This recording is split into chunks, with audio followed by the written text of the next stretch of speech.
Ahmad bin Hanbal ഒരിക്കൽ സിറിയയിലേക്ക് യാത്ര ചെയ്യാണ്. രാത്രിയായപ്പോൾ അദ്ദേഹം വളരെ ക്ഷീണിച്ചു പോയിരുന്നു. എവിടെയെങ്കിലും ഒന്ന് കിടക്കണം. അങ്ങനെയാണ് വഴിയിൽ കണ്ട ഒരു പള്ളിയിൽ അദ്ദേഹം കയറുന്നത്.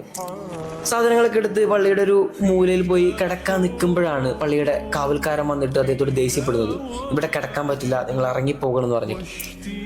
അക്കാലത്ത് ലോകത്തിലെ ഏറ്റവും വലിയ പണ്ഡിതനായ ഇമാം അഹ്മദ് ബിൻ ഹംബലിനെ ആ കാവൽക്കാരൻ തിരിച്ചറിഞ്ഞിരുന്നില്ല. അങ്ങനെ അദ്ദേഹം സാധനങ്ങളൊക്കെ എടുത്ത് വന്ന് പള്ളിയുടെ പുറത്തുള്ള ഒരു സ്റ്റെപ്പിൽ പോയി കിടന്നു. അദ്ദേഹം വീണ്ടും ഇത് കണ്ടു. അദ്ദേഹം വന്നിട്ട് ആ സാധനങ്ങളൊക്കെ കാലുകൊണ്ട് തട്ടിത്തെറിപ്പിച്ചിട്ടിട്ട് ദേഷ്യപ്പെടുകയാണ്, നിങ്ങൾ ഇവിടുന്ന് ഇറങ്ങിപ്പോകണമെന്ന് പറഞ്ഞിട്ട്.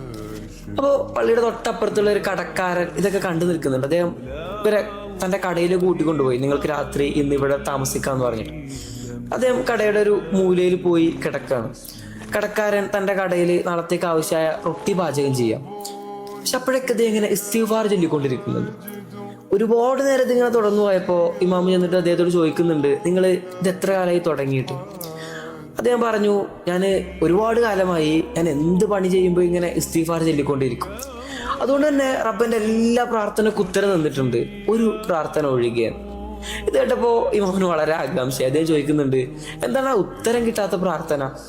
കടക്കാരൻ പറഞ്ഞു, ലോകത്തെ ഏറ്റവും വലിയ പണ്ഡിതനായ ഇമാം അഹ്മദ് ബിൻ ഹംബലിനെ എനിക്ക് മരിക്കുന്നതിന് മുമ്പൊന്ന് നേരിട്ട് കാണണം, അതാണ് എൻ്റെ ആഗ്രഹം.